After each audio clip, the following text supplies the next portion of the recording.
বাদাল জুমা কত রাকাত? প্রতি সপ্তাহেই আমাদেরকে সালাত আদায় করতে হয়, জুমার সালাত। শ্রেষ্ঠ একটি দিন, এদিনেই কিয়ামত হবে। এদিনে আদম আলাহিসাল্লামকে আল্লাহ তাআলা সৃষ্টি করেছেন। আদম আলাহিসাল্লামকে পৃথিবীতে এই জুমার দিনেই পাঠানো হয়েছে, জুমার দিনে দোয়া কবুল করা হয়েছে ওনার, জুমার দিনেই কিয়ামত হবে। তো এই জুমার দিনে আমাদের 2 রাকাত ফরজ সালাত পড়তে হয়, বা ওয়াজিব যেটাকে আমরা বলি। তো এর আগে পরে কতটুকু সালাত পড়তে হয়, এটা ছিল ভাইয়ের প্রশ্ন। তো জুমার সালাতের আগে কয় রাকাত, পরে কয় রাকাত? জুমার সালাতের আগে হচ্ছে 2 রাকাত।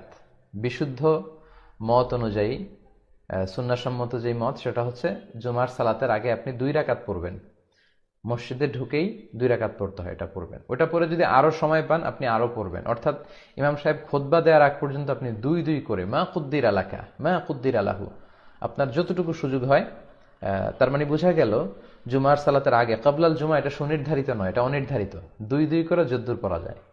আচ্ছা, আর বাদাল জুমার ক্ষেত্রে সহিহ সুন্নাহ যেটা এসেছে 4 রাকাত।